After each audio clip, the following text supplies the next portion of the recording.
नमस्कार दोस्तों। आज हम पढ़ने जा रहे हैं कक्षा 10 की गणित अध्याय 3 दो चर वाले रैखिक समीकरण। अध्याय 2 तक की वीडियो हम पिछली वीडियो में आप लोगों को समझा चुके हैं बच्चों। चलिए आज हम पढ़ेंगे दो चर वाले रैखिक समीकरण के बारे में। तो आप जो है तो एक चर वाले रैखिक समीकरण कक्षा 7वीं, कक्षा 8वीं, कक्षा 9th दो चर वाले और आलेख बनाना भी सीख गए हैं। तो चलिए हम यहाँ बात करते हैं दो चर वाले रैखिक समीकरणों के व्यापक रूप के बारे में बच्चों। तो देखेंगे दो चर वाले रैखिक समीकरण का व्यापक रूप। तो चलिए हम इसका व्यापक रूप देखते हैं। दो चर वाले रैखिक समीकरण का व्यापक रूप है। तो यहाँ पास बच्चों जैसे हमने लिख दिया a x plus b y plus c बराबर 0। तो यहाँ देखिए बच्चों दो चर हैं। यहाँ पास कितने चर हैं? दो चर हैं। तो दो चर हैं और बराबर लगा ही है बच्चों। तो जब तक बराबर नहीं लगा रहेगा तो आप उसको समीकरण की पदवी नहीं दे सकते हैं। तो यहाँ बराबर लगा हुआ है और यहाँ आप देख रहे हैं कि यक्स और वाई यहाँ दो चर हैं बच्चों। तो जिसकी वजह से ये दो चर वाले रैखिक समीकरण कहला जाएंगे। यहाँ यक्स तथा वाई यहाँ यक्स तथा वाई चर हैं और ए बी सी अचर है बच्चों, अचर हैं। ए बी सी अचर हैं। तो यहाँ पास बात कर रहे हैं, जैसे मान लीजिए आपको एक समीकरण दिया हो, दो चर वाला दिया, दो समीकरण दिया हो, तो हम इसके बारे में बात करने जा रहे हैं। तो हम यहाँ लिख रहे हैं, जैसे मान लीजिए आपको दो चर वाले समीकरण रैखिक समीकरण दिए हुए हैं। तो मान लीजिए दो दिए हुए, तो इनके व्यापक रूप कैसे बनाएंगे? a1x plus b1y plus c1 बराबर 0। देखिए बच्चों ए दो चर वाले हैं, तो यदि मान लीजिए आपको एक समीकरण है, दो समीकरण, तीन समीकरण, तो आप बना सकते हैं इसी प्रकार से। अब यहाँ पास मान लीजिए और a2x plus b2y plus c2 बराबर 0। इस प्रकार से आप दो समीकरणों की तुलना कर सकते हैं। यदि कोई तीसरा समीकरण होगा तो a3x plus b3y plus c3 equal to 0 हो जाएगा बच्चों। चलिए तो अब हम इसके बारे में बात करते हुए आगे चलते हैं। तो इसमें सबसे पहले शुरू में आपको आलेख के बारे में भी पढ़ना पड़ेगा, ग्राफी विधि पढ़ेंगे। बहुत अच्छा पाठ है बच्चों दो चर वाला रैखिक समीकरणों के युग्म में। तो यहाँ युग्म के रूप में बात कर रहे हैं अपन, रैखिक समीकरण के युग्म। यहाँ युग्म भी लिखे देते हैं, युग्म मतलब जोड़े के रूप में। तो ये देखिए जोड़े के रूप में हो गए बच्चों, युग्म के रूप में, ये युग्म के रूप में हो गए, ठीक है ना। तो इस प्रकार से युग्म के रूप में है। तो हमने युग्म के रूप में a1x plus b1y plus c1 बराबर 0 और a2x plus b2y plus c2 बराबर 0, इस प्रकार से हम नाम बोल सकते हैं।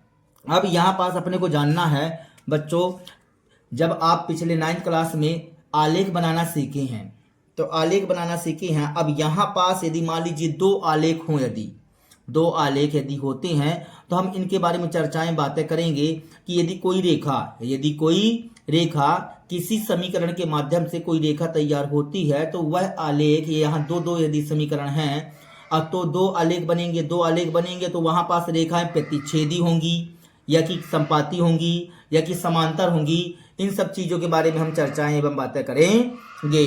तो चलिए देखेंगे बच्चों, यहाँ पास आपको कुछ चीजों के बारे में जानना पड़ेगा। तो देखेंगे बच्चों, यहीं से आप जरा ध्यान से देखिए इस पोजीशन को। यहाँ a1 लिखा है, यहाँ लिखा है a1, इसको हम बटे a2 कर दें। इस कंडीशन में यहाँ b1 लिखा है, यहाँ b2 कर दें। यहाँ लिखा हुआ c1 बटे c2। तो इन पोजीशन पर यदि मान लीजिए हमको यदि कोई मान बराबर प्राप्त होता है, कोई नॉट इक्वल प्राप्त होता है, कोई इक्वल प्राप्त होता है, कहीं तीनों के तीनों इक्वल प्राप्त होते हैं, कहीं दो इक्वल प्राप्त होते हैं, तीसरा इक्वल प्राप्त नहीं होता है, क्या कंडीशन होती है, इन सब चीज़ों के बारे में हम आपको बताते हैं।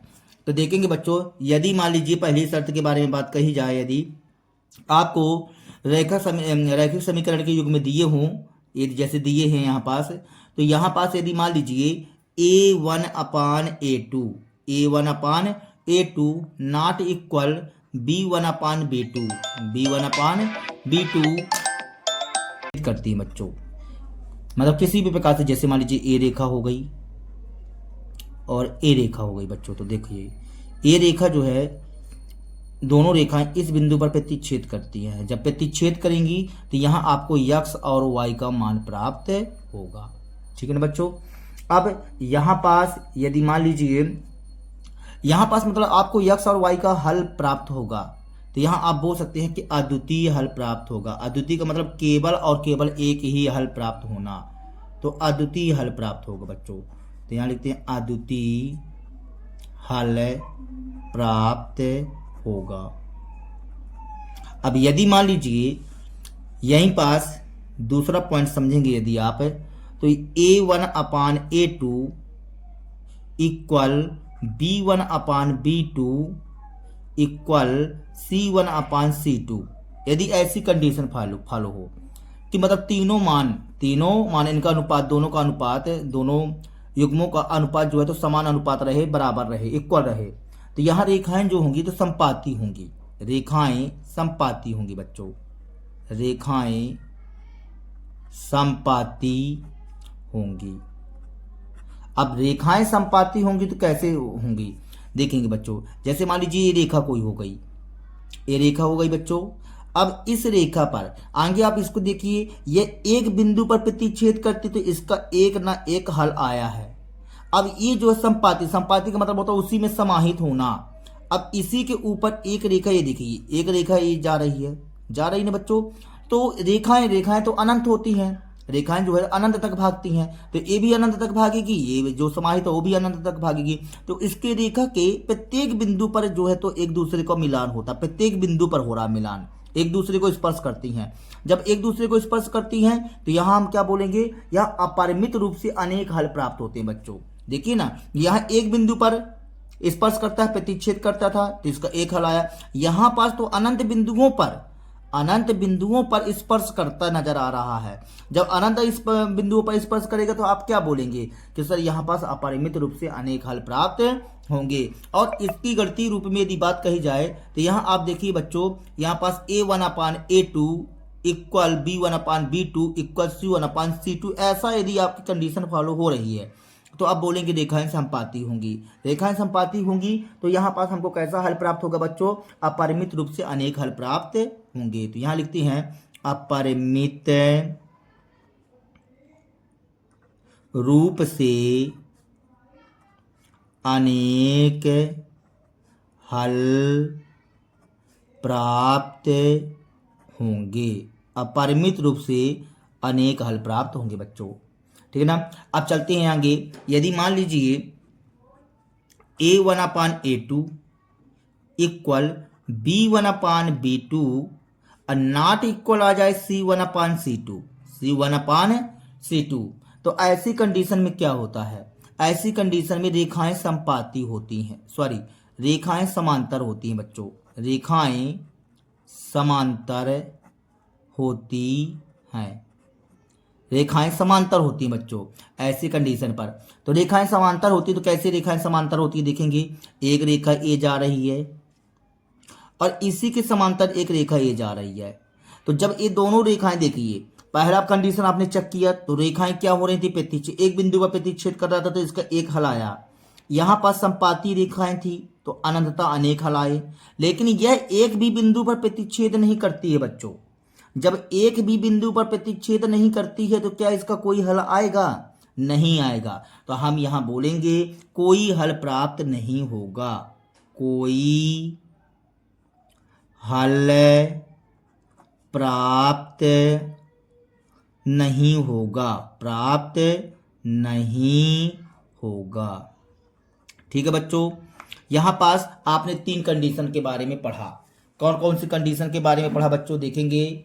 यहां आपने पढ़ा A1/A2 नॉट इक्वल, शुरुआत में नॉट इक्वल आ जाए B1/B2 तो आपको तीसरे को देखने की जरूरत नहीं है। A1/A2 नॉट इक्वल B1/B2 तो आपको तीसरे को देखने की जरूरत नहीं, तुरंत बोल दीजिए रेखाएं प्रतिच्छेदी होंगी, अर्थात इसका एक न एक हल प्राप्त होगा। और यदि मान लीजिए यहाँ पास इक्वल आ गया, यहाँ पास क्या आ गया, इक्वल आ गया, ये देखिए इक्वल आ गया, ये देखिए इक्वल आ गया। तो हम फिर तीसरे को देखेंगे ना बच्चों। अब जब तीसरे को देखेंगे तो तीसरे में क्या होगा, इक्वल होगा या कि नॉट इक्वल होगा। यदि इक्वल होता है तो रेखाएं समपाती होंगी। यदि मान लीजिए कि आपने पहली कंडीशन चेक किया, नॉट इक्वल आया, तो तीसरे को देखने की जरूरत ही नहीं है, तुरंत बोल देंगे रेखाएं प्रतिच्छेदी होंगी, अर्थात अद्वितीय हल प्राप्त होगा, मतलब एक हल प्राप्त होगा। यहां पास यदि मान लीजिए ए इक्वल हुआ, देखिए ए इक्वल इक्वल हुआ तो तीसरा देखना पड़ेगा आपको। तीसरा में फिर डिसीजन करोगे कि इक्वल मिल रहा है कि नॉट इक्वल मिल रहा है। इक्वल यदि मिलता है तो आप बोलेंगे रेखाएं समपाती होंगी। जब रेखाएं समपाती होंगी उसके प्रत्येक बिंदु पर वो जो है तो रेखा जा रही है, देखिए ना, ए स्पर्श करते हुए जा रही है, तो रेखा क्या होगा, यहाँ पास अपरिमित रूप से अनेक हल प्राप्त होंगे बच्चों। लेकिन यहाँ नॉट इक्वल आ जाए तो तुरंत समझ लीजिए कि यहाँ पास जो है तो रेखाएं क्या होंगी, समांतर होंगी। जब समांतर होंगी सर, ये किसी भी बिंदु पर जब स्पर्श नहीं करता है तो आप क्या बोलोगे कि कोई हल प्राप्त नहीं होगा। जब स्पर्श करेगा तब ना हल मिलेगा, ठीक है ना बच्चों। तो यहाँ पास हमें कोई हल प्राप्त नहीं होगा। इस तरह से अपने इन सब चीज़ों के बारे में चेक करेंगे। तो चलिए अब हम पढ़ने जा रहे हैं एग्जाम्पल 1 के बारे में और ग्राफ के बारे में। तो सभी बच्चे बढ़िया ध्यानपूर्वक किताब खोल करके बैठना है बच्चों, जिससे आप लोगों की समझ में आ सके। तो अब हम चलते हैं एग्जाम्पल 1 में।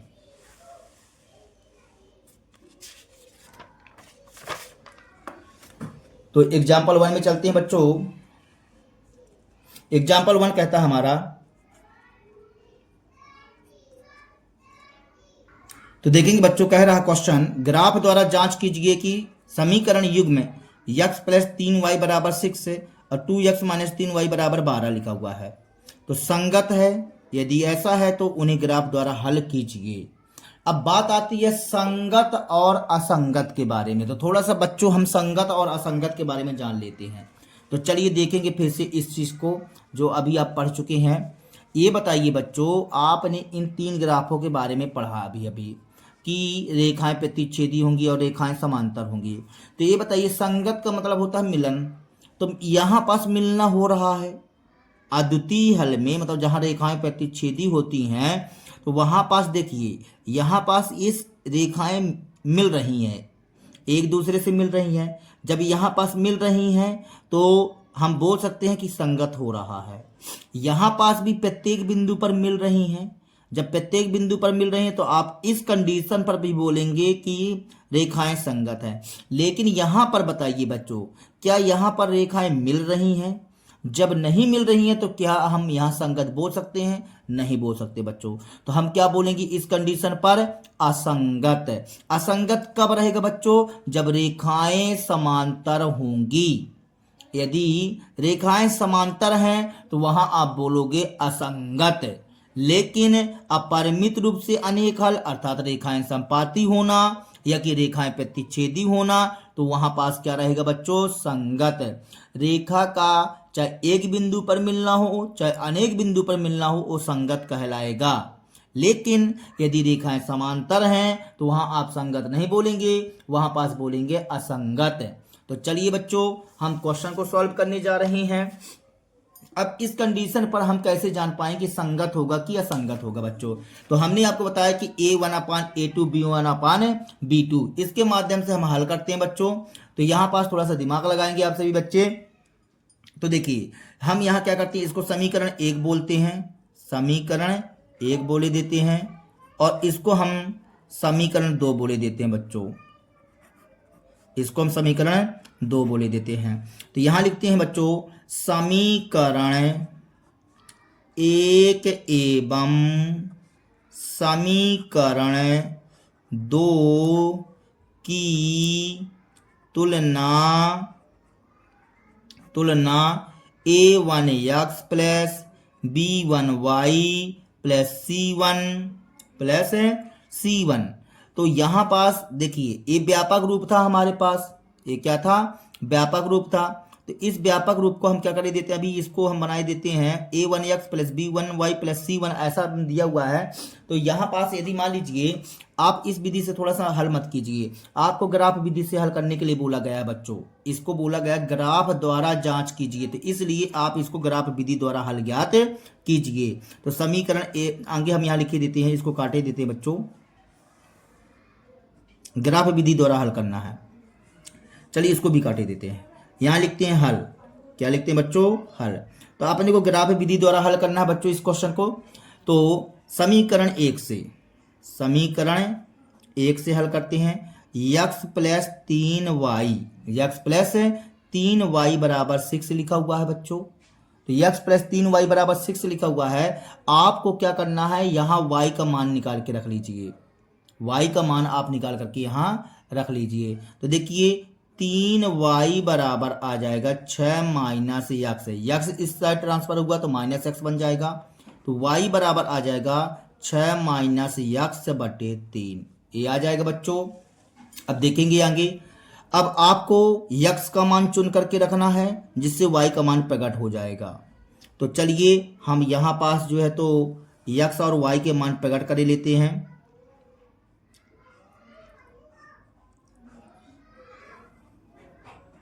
देखेंगे बच्चों, यहाँ हम x का मान रखेंगे तो यहाँ पास हमारे पास y का मान प्रकट होकर के आ जाएगा। ये बताइए बच्चों, यहाँ पास हम क्या रख दें, कौन सा अंक रख दें? देखिए सर्वप्रथम हम मान लीजिए सपोज दैट, देखिए आप रखने के लिए कुछ भी रख सकते हैं बच्चों, ऐसी कोई बात नहीं कि सर जी हम क्या रखें, कुछ भी रख सकते हो, लेकिन ऐसा रखिएगा जिससे पूर्णतः ये 3 से विभाजित हो जाए, जिससे हमारे लिए सवाल क्या रहे, सरल बने। तो देखिए यदि 0 रखेंगे तो 6 में 0 जाएगा तो 6 आएगा, और 6 में 3 का भाग चला जाएगा, इसलिए 0 रखना उचित रहेगा। 0 रख करके देखिए 6 में 0 जाएगा तो 6 आएगा, और 6 में 3 का भाग करेंगे तो कितना आ जाएगा बच्चों, 3 दूनी 6, 2 आ जाएगा ना। अब ये बताइए 1 रखना चाहेंगे तो 6 में 1 जाएगा तो 5 आएगा, 5 में 3 का भाग करेंगे तो दशमलव में आएगा। तो हम क्यों रखें 1, हमारे पास और भी तो संख्याएं हैं ना। तो अब आप रखिए 3, तो 6 में 3 चला जाएगा। यदि मान लीजिए आपने 3 रखा बच्चों, क्या रखा, 3 रखा, तो 6 में 3 जाएगा तो 3 बचेगा, 3 में 3 का भाग करेंगे तो 1 आ जाएगा बच्चों, ठीक है ना। अब यदि मान लीजिए 6 रख दें तो 6 में 6, यदि आपने यहाँ पास 6 रख दिए तो 6 में 6 जाएगा तो 0 आएगा, और 0 में 3 का भाग करेंगे तो क्या आ जाएगा, 0 आ जाएगा बच्चों। इस प्रकार से आ जाएगा। अब चलिए देखेंगे आगे। इसका हमने एक बना लिया समीकरण फर्स्ट का। अब हम बनाते हैं समीकरण 2 से। कहाँ से बच्चों, समीकरण 2 से। तो समीकरण 2 क्या है हमारा, 2x माइनस 3y बराबर 12 है बच्चों। यहां से हम क्या करते हैं, देखिए -3y को उस साइड ले जाएं। ये देखिए 2x 12 इस साइड आया तो -12 हुआ, 3y को उस साइड लिए जाते हैं तो +3y हो जाएगा। अब ये 3 गुणे में है तो कहीं में चला जाएगा, बटे में। तो 2x माइनस 12 बटे 3 बराबर क्या आ जाएगा, y आ जाएगा। अब यदि मान लीजिए हम इसको इस स्टाइल से भी लिखा जा सकता है, 2x माइनस 12 बटे 3, ऐसा लिख सकते हैं बच्चों। अब ये बताइए यदि मान लीजिए हम इसको इस तरह से इसके मान प्रकट कर लेते हैं, यहाँ x यहाँ y। यदि आप x का मान रखते हैं तो यहाँ पास क्या आएगा, तो थोड़ा ऐसा स्टाइल से रखिए जिससे हम इसको बराबर उससे विभाजित भी कर सके बच्चों। यदि मान लीजिए हम 0 रख देते हैं, क्या रख देते हैं, 0 रखते हैं, तो 2 शून्यम शून्य, तो 12 में शून्य जाएगा तो 12 ही आएगा, -12 रहेगा। अब 12 में 3 का भाग करेंगे बच्चों तो ये आ जाएगा 3 चौको 12, -4 आ जाएगा बच्चों। अब यदि मान लीजिए यहाँ पास हम क्या रख दें, मान लीजिए इसको हम 3 से भाग है, 3 चौको 12, और सपोज दैट सोचिए बच्चों 3 रखते हैं तो 3 दूनी 6 हो जाएगा। यदि हम यहाँ पास 3 रखते हैं तो 3 दूनी 6 हो जाएगा। 12 में 6 जाएगा तो -6 बचेगा, -6 में 3 का भाग करेंगे तो कितना आ जाएगा बच्चों, 3 दूनी 6, -2 आ जाएगा। इस तरह से आ जाएगा बच्चों। अब यदि मान लीजिए और आपको कुछ रखना है, जैसे मान लीजिए आपने 6 रख दिया, क्या रख दिया बच्चों, 6 रख दिया, तो 6 दूनी 12 हो जाएगा, 12 में 12 जाएगा तो 0 आ जाएगा बच्चों, इस तरह से। अब चलिए अब हम इसका ग्राफ बनाने का प्रयास करते हैं। तो आप कक्षा 9 में ग्राफ के बारे में पढ़ चुके होंगे बच्चों, तो यहाँ पास हम ग्राफ बना लेते हैं।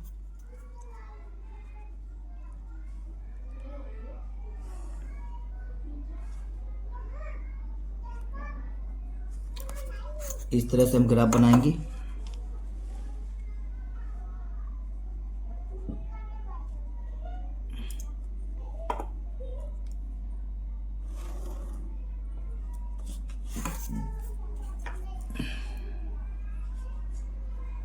इसको आप बच्चों यक्स अक्ष नाम दोगे, यक्स अक्ष। ये कहला जाएगा यक्स डैश, ये कहला जाएगा वाई अक्ष, और ये कहला जाएगा वाई डैश। ये कहला जाएगा, यहाँ है 0 1 2 3 4 5 6, यहाँ हमने 7 लिख दिया बच्चों। यहाँ आएगा -1 -2 -3 -4 -5 -6, बस इतना ही रहने दो बच्चों। अब यहाँ पास 1 2 3 4 5 6। अब देखेंगे -1 -2 -3 -4 -5 -6 बच्चों। ठीक है ना बच्चों। अब देखेंगे यहाँ पास आपको जो मान प्राप्त हुए हैं उन मानों को यहाँ पास प्रकट कर दीजिए। तो यहाँ पास देखिए आपको क्या प्राप्त हुआ था, यहाँ आपको 0 और 2 प्राप्त हुआ था, 0 2 3 1 है। तो आगे 0 2 के बारे में बात करते हैं। तो x अक्ष में 0, x अक्ष में 0 और y अक्ष में क्या था बच्चों 2 था। तो 0 और 2, देखो x अक्ष में 0 है ना और y अक्ष में क्या है 2 है। तो ए वाला पॉइंट बच्चों, ए वाला पॉइंट 0 और 2 कहला जाएगा। इसके बाद हमको दिया हुआ है 3 और 1, क्या दिया हुआ बच्चों 3 और 1। ये देखिए 3 और 1 दिया हुआ है, तो हम 3 और 1 बना ही लेते हैं। यहाँ पास 3 x अक्ष में 3 और y अक्ष में 1 कहलाएगा। तो यहाँ पास आएगा बच्चों ये वाला बिंदु 3 और 1 है। फिर इसके बाद हमको दिया हुआ है 6 0, क्या दिया हुआ बच्चों 6 0। तो 6 0 दिया बच्चों, तो हम 6 0 बना देते हैं। यहाँ पास कहाँ पास आएगा 6 0, देखिए x अक्ष में 6 और y अक्ष में 0, तो यहाँ पास कहला जाएगा बच्चों। ये देखिए अब हम इसका ग्राफ खींचते देते हैं, इसका हम ग्राफ खींचते हैं। बिल्कुल सही तरीके से बनाना। आप ग्राफ पेपर पर भी बनाएंगे तो बहुत अच्छा बनता है बच्चों। ग्राफ पेपर में तो बिल्कुल सही करेक्ट बिल्कुल बनता है, इसलिए ग्राफ पेपर पर बनाने का प्रयास करेंगे तो बहुत सही रहेगा। इस प्रकार से हमने इसका आलेख खींच दिया बच्चों, ये हो गया। अभी हम इन बिंदुओं के निर्देशांक लिखते हैं। अभी हम दूसरा आलेख खींच लेते हैं। 0 -4, x अक्ष में 0 ये रहा, y अक्ष में -4, y अक्ष में -4 कहाँ बच्चों ये रहा। ये देखिए यहाँ से आपको 0 भी दिखेगा, -4 पर तो बैठे ही हैं यहाँ पर। फिर x अक्ष में 3 बच्चों, x अक्ष में 3 ए है और y अक्ष में 2, तो y अक्ष में 2 यहाँ ये देखिए ऐसे आएगा ना बच्चों, यहाँ पास ये हो गया। फिर 6 0, क्या लिखा हुआ है 6 0, तो 6 0 यहीं पास आएगा बच्चों। अब हम इसको मिला देते हैं, इसको हम मिला देते हैं। ये देखिए हमने मिला दिया बच्चों। अब यहाँ पास ये बताइए प्रश्न आपका क्या पूछ रहा था, इनका नामकरण करना है। जैसे मान लीजिए ये 0 2 था, यहाँ लिख दिए 0 2। ये 3 1 था बच्चों, 3 1, और ये 6 0 था, 6 0। यहाँ पास बच्चों ये था 0 -4 और ए वाला निर्देशांक था 3 -2, ये 6 0 हो गया। अब आप हमको ये बताइए कि हमारा प्रश्न कह रहा था ग्राफ द्वारा जांच कीजिए कि समीकरण युग्म संगत है, यदि है तो उन्हें ग्राफ द्वारा हल कीजिए। तो आगे आपका प्रश्न ये बैठता है कि ये संगत है कि असंगत है। तो हमने आपको शर्त में बताया था कि यदि रेखाएं प्रतिच्छेदी हों या कि फिर संपाती हों तो संगत होता है। समीकरण कैसे होते हैं, संगत होते हैं। देखिए यहाँ पास रेखाएं प्रतिच्छेद कर रही हैं, रेखाएं प्रतिच्छेद कर रही हैं, तो इसका समीकरण का हल भी होगा। ये संगत है, क्या है बच्चों, संगत है। और इसमें कहता है ग्राफ द्वारा हल ज्ञात कीजिए। तो देखो बच्चों ये जो आपका प्रतिच्छेद बिंदु आया है, ये प्रतिच्छेद बिंदु कहाँ है 6 और 0 पर, तो यही हमारा कहला जाएगा हल बच्चों। तो आपसे पूछा गया है कि इसमें बताइए कि ये जो है तो संगत है कि असंगत है। तो यहाँ लिख देते हैं, यहाँ लिखते हैं समीकरण के युग्म, समीकरण के युग्म, समीकरण के युग्म संगत हैं तथा ग्राफ द्वारा हल ज्ञात कीजिए। तो ग्राफ द्वारा हमें इसका हल प्राप्त होता है। तो देखिए 6 जीरो प्राप्त हुआ था बच्चों। तो 6 जीरो में पहला निर्देशांक कहलाता है x का, दूसरा निर्देशांक कहलाता है y का। तो हम यहाँ लिख देंगे x बराबर 6 और y बराबर 0, और यही हमारा कहला जाएगा बच्चों आंसर सॉल्व दैट। ठीक है बच्चों, चलिए अब हम चलते हैं अगले प्रश्न की ओर। तो देखेंगे बच्चों, हमारा प्रश्न कहता है एग्जाम्पल 2 में ग्राफ द्वारा ज्ञात कीजिए कि निम्न समीकरणों के युग्म का हल नहीं है, अद्वितीय हल है अथवा अपरिमित रूप से अनेक हल है। इसमें बोला है कि जांच कीजिए कि समीकरणों के युग्म हल नहीं है या अद्वितीय हल है अथवा अपरिमित रूप से अनेक हल है। तो कौन सा हल है आपको बताना है बच्चों। आपको 2 समीकरण दिए गए हैं यहाँ पास, आपको इसमें चेक करके बताना है कि अपरिमित रूप हल होगा कि अद्वितीय हल मिलेगा या कि यहाँ पास कोई हल प्राप्त नहीं होगा। तो हमने आपको a1/a2 b1/b2 इसके बारे में बताया है बच्चों। तो चलिए हम इसमें क्या करते हैं, इसको समीकरण 1 दे दीजिए, समीकरण फर्स्ट, और इसको समीकरण सेकंड दे दीजिए बच्चों, समीकरण सेकंड। यहाँ लिखिए समीकरण फर्स्ट की तुलना a1x plus b1y plus c1 बराबर 0 से करने पर तो हम तुलना कर रहे हैं बच्चों यहाँ पास। तो तुलना करेंगे a1x plus b1y plus c1 से। तो देखिए a1x कहला गया, b1y कहला जाएगा बच्चों, c1 तो c1। तो यहाँ पास a1 की जगह क्या लिखा बच्चों, 5 लिखा है। यहाँ लिखिए a1 बराबर 5, फिर b1 बराबर क्या बोलेंगे बच्चों -8, c1 बराबर क्या बोलेंगे बच्चों, c1 बराबर क्या कहलाएगा 1 कहलाएगा। अब ठीक इसी प्रकार से समीकरण सेकंड की तुलना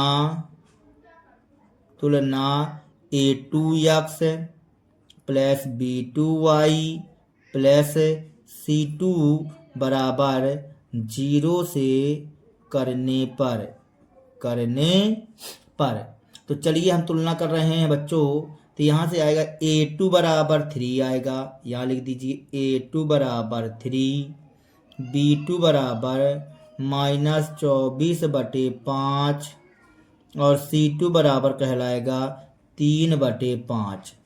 ये कहला गया बच्चों। हमारे पास a1 b1 c1 a2 b2 c2 के मान आ चुके हैं। अब यहाँ पास देखेंगे बच्चों, आगे हम निकालते हैं a1/a2, तो a1 का मान 5 था, a2 का मान 3 था बच्चों। तो a1/a2 का मान आ गया 5/3। अब b1/b2 का मान निकालेंगे बच्चों, तो -8/-24/5 है बच्चों। यदि इसको सॉल्व करना चाहें तो माइनस से माइनस कट जाएगा बच्चों, और 8 कम 8 आ जाएगा, 8 3 24 आ जाएगा। तो यहाँ पास क्या बन जाएगा, देखिए इसके बटे कुछ नहीं तो 1 मान सकते, 1/1, इसको 1 को क्या मान सकते हैं 1/1, इसके बटे कुछ नहीं तो 1, तो 1/1 कहलाएगा। अब बटे टू बटे जब रहता है बच्चों तो हम उसको गुणे में परिवर्तन कर सकते हैं। तो 3/5 को हम लिख सकते हैं 5/3। तो ये क्या बन जाएगा बच्चों 5/3 बन जाएगा। अब हम निकाले लेते हैं c1/c2 का मान बच्चों। तो c1 का मान कितना है 1 है, और इसका मान c2 का मान कितना बच्चों 3/5 है। तो अभी हमने बोला ना इसके बटे कुछ नहीं तो 1 बना सकते हैं, अर्थात 1/1 लिख सकते हैं 1 को, गुणे 3/5 से हम क्या कर सकते हैं, 5/3 कर सकते हैं। ये बन जाएगा 5 एक कम 5, 3 एक कम 3। अब जरा ध्यान से देखिए बच्चों, A1/A2 का मान 5/3 है, B1/B2 का भी मान 5/3 है, C1/C2 का भी मान 5/3 है। तो यहाँ से आप क्या कहेंगे, यहाँ से आप कहेंगे कि सर ये तीनों मान आपस में क्या हैं, बराबर हैं। A1/A2 equal B1/B2 equal C1/C2। अब ये बताइए बच्चों, हमने आपको क्या बताया था जब तीनों कंडीशन बराबर हो? तो देखिए बच्चों, हमने आपको बताया था यहाँ पास कि A1/A2 equal B1/B2 equal C1/C2 हो जाए तो रेखाएं क्या होती हैं, समपाती होंगी। यहाँ रेखाएं समपाती होंगी अर्थात अपरिमित रूप से अनेक हल प्राप्त होंगे बच्चों। तो यहाँ हमसे पूछ रहा था कि युग्म का हल नहीं है, अद्वितीय हल नहीं है, अथवा अपरिमित रूप से अनेक हल होंगे। प्रश्न में किताब खोल करके बैठिए बच्चों, तभी समझ में आएगा। ये देखिए, आपको क्वेश्चन में पूछ रहा था कि जो है तो अपरिमित रूप से अनेक हल है, क्या है? तो यहीं पास अभी हमको पता चल गया कि यहाँ पास रेखाएं क्या हैं, संपाती रहेंगी, जिससे अपरिमित रूप से अनेक हल प्राप्त होगा। यहाँ रेखाएं क्या होंगी बच्चों, रेखाएं संपाती होंगी, रेखाएं संपाती होंगी। जब रेखाएं संपाती होंगी तो हमें अपरिमित रूप से अनेक हल प्राप्त होंगे।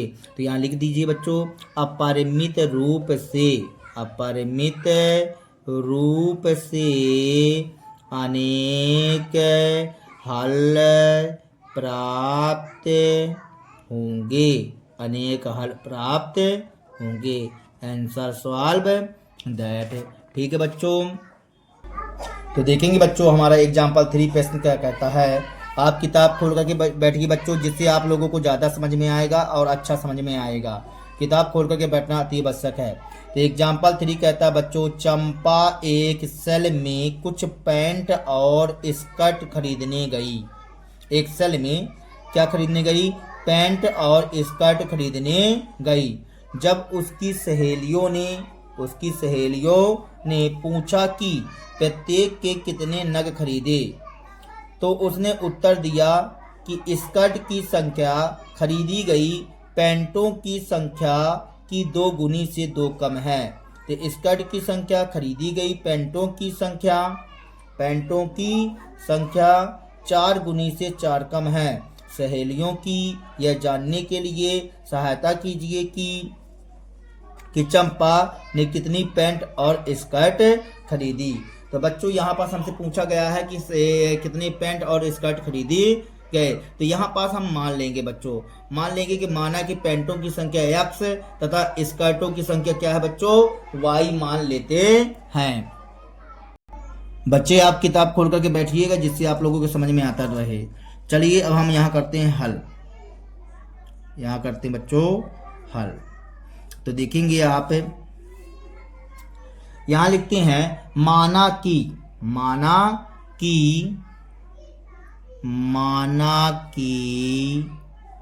चंपा द्वारा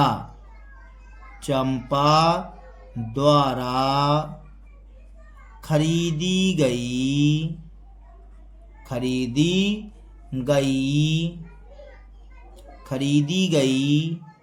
पैंटों की संख्या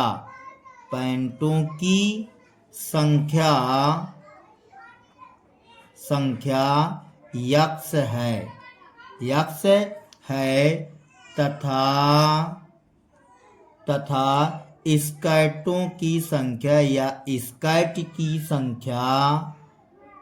स्कर्ट की संख्या y है। हमने यहाँ मान लिया बच्चों।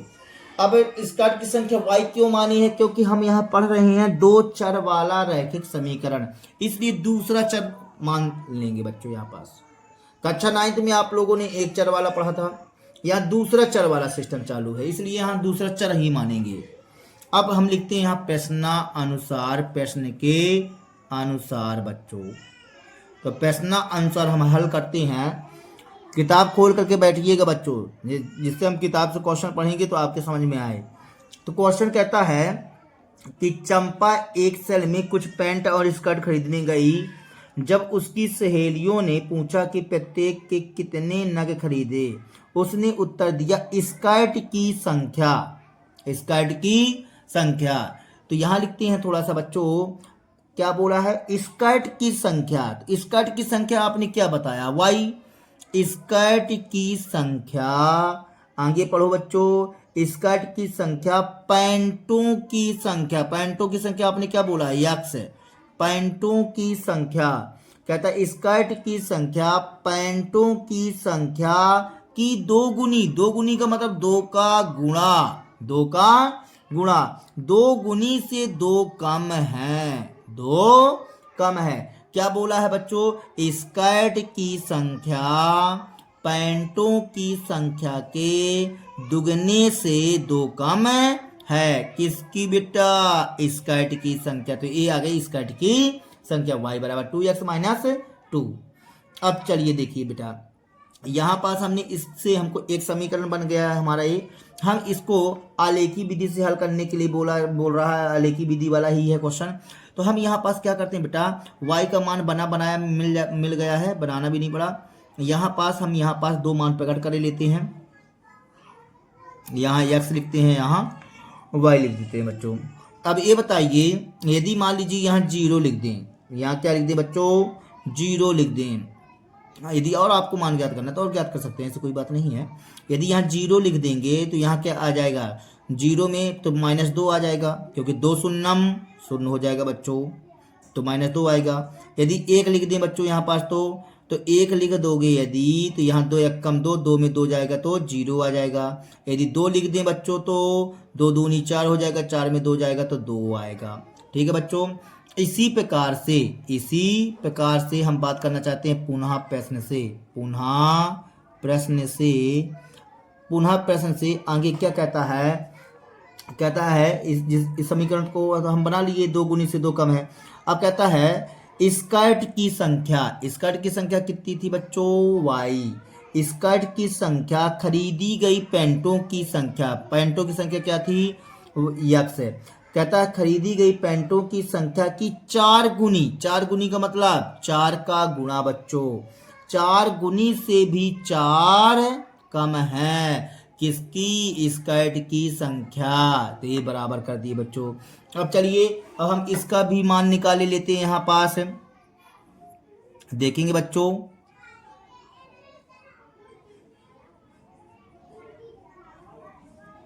यहाँ हम लिखते हैं x, यहाँ लिखते हैं y।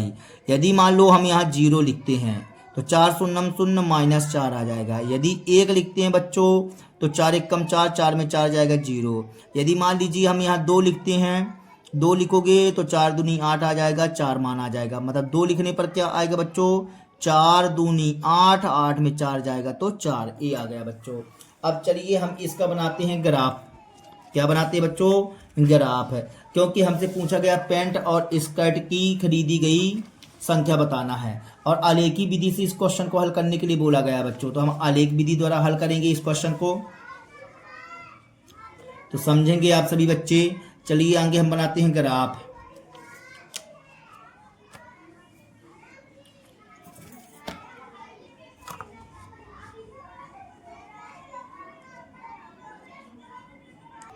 तो देखेंगे बच्चों, ये रहा हमारा आलेख, ये कहला गया यक्स अक्ष बच्चों, यक्स अक्ष। ये कहला जाएगा यक्स डैश, ये कहला जाएगा वाई अक्ष और ये कहला जाएगा वाई डैश बच्चों।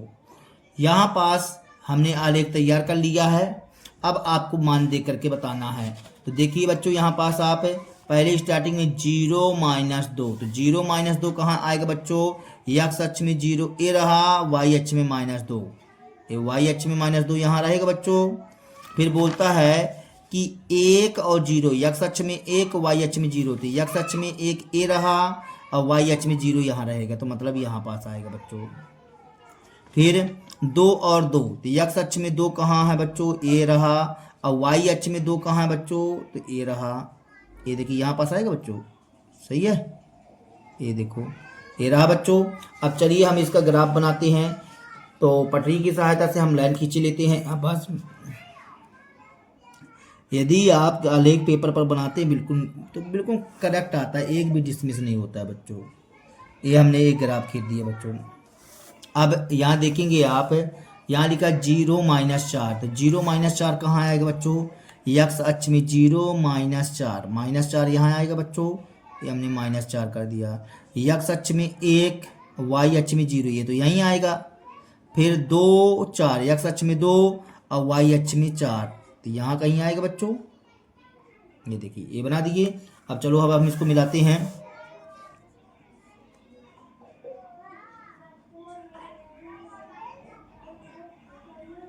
क्या हम इसको मिला दें बच्चों?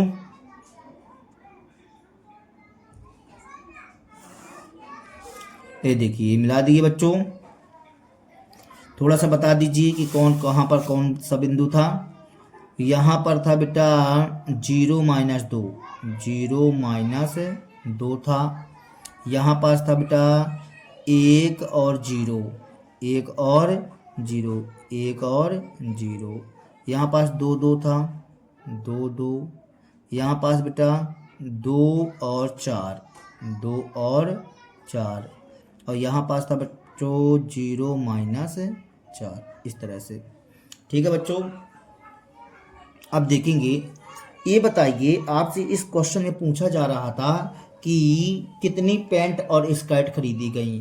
तो यहाँ पास थोड़ा सा दिमाग लगा करके सोचिए कि यहाँ पास ये दोनों के दोनों रेखाएं कहाँ प्रतिच्छेद करती हैं? इस बिंदु पर प्रतिच्छेद करती हैं बच्चों। तो इस बिंदु पर प्रतिच्छेद करती है। इस बिंदु का निर्देशांक क्या था? एक्स अक्ष पर 1 और वाई अक्ष पर 0, तो 1 और 0, 1 और 0। तो यहाँ पास हम लिखते हैं बच्चों कि पेंटों की संख्या, देखिए एक कहला जाएगा यक्स, एक क्या कहला जाएगा? यक्स। मतलब यहाँ पास मान आ गया यक्स और वाई का मान आया है बच्चों 1 और 0, 1 और 0, जहाँ पास प्रतिच्छेद करता है। तो यक्स आपने माना था, यक्स क्या माना था बच्चों? पेंटों की संख्या। और वाई क्या माना था? स्कर्टों की संख्या। तो यहाँ लिख दीजिए बच्चों कि चंपा द्वारा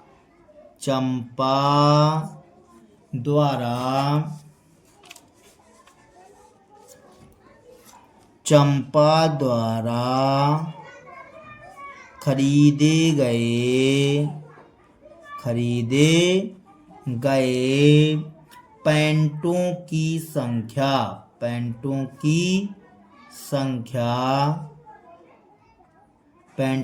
संख्या 1 तथा